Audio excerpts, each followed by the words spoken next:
Welcome back. A local robotics team placed second in the world. Very Team cool. Tator placed second in the first Robotics World Championship qualification matches in April. The team represents the Boise School District's Treasure Valley Math and Science Center. Our Andrew Bartline joins us now with some of the students and their mentor at Kelch Elementary School. Hi, Andrew. Yeah, we're here with Grace right now, who I guess is the official / unofficial spokesperson for Team Tator here, the robotics team at the Boise School District. I gotta know, Grace, how did you fall into this role as the spokesperson? Basically, I just kept getting voluntold for a bunch of things, and I said yes, so now here I am. Okay, well, here we are. They have this robot that plays pretty high in the national competition. It's the Robotics World Championship, I should say. Now, I'm going to step out of the way. We're going to see this thing in action. My guy Theron is going to take this away. It is quick. It is fast. Now, Grace, explain to us, what are we watching right now? So the goal of the game this year is to pick up these balls that are essentially like 10-inch diameter tennis balls and then shoot them in the target that you can see. And then they'll just fall out on the back onto the floor, so you can pick them back again. So is speed a big factor in the scoring process and how it works? Like, explain what the goal is. Yeah, so it definitely is. The goal is to essentially score as many balls as you can within 2 minutes and 30 seconds. So the faster you can do that, the more balls you can score. Well, it's pretty darn impressive, and I guess we got a lot of people shagging. I'm trying to get them back here in time. What was your experience like at this Robotics World Championship? Was it quite a bit of fun? Yeah, it was really fun. We ended up placing second, being ranked second in our division of 75 teams, but we had some issues in semifinals, so we ended up being eliminated there. But it was super fun. Got to see a whole bunch of other robots that were also super cool.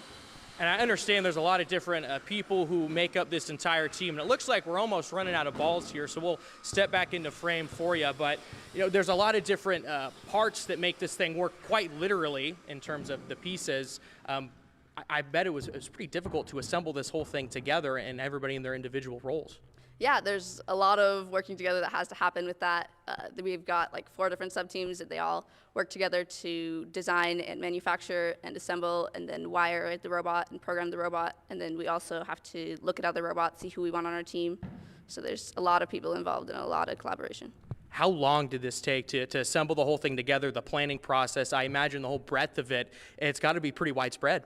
Yeah, so essentially we've been working most days from January 8th all the way to April 23rd. So 4.5 months of a lot of work.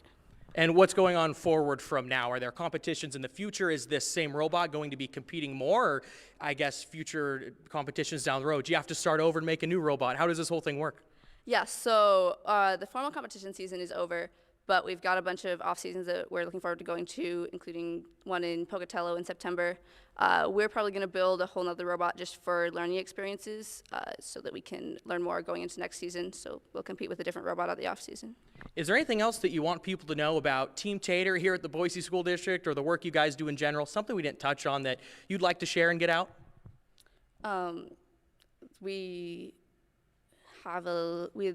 Initially we start off, we come together at Treasure Valley Math and Science Center. We come up with the robot design that we think we can implement to quickly and be able to compete at the first competition that we go to, and then we continue to iterate on that, and I think that's really important, and there's a lot of work to be done, so if you're a high school student, you should come join the team. Well, I have to say, if I was a high school student, I would probably do this. A lot cooler than anything I was doing in high school. But that's kind of a wrap for it. This robot's a lot faster than I am and definitely beat me in a foot race. But I'll toss it back to you in the studio, Doug and Shira. You were right there, Andrew. I'm thinking, you know, do you think it's a better shot than Steph Curry? Oh.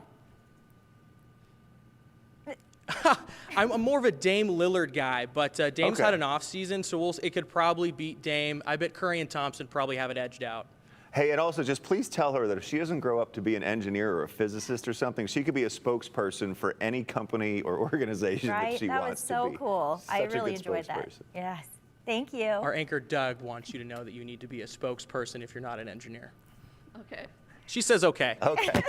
She's working on it. Right. The future is at her disposal. Yes, All right, absolutely. Andrew, thanks. That was a lot of fun.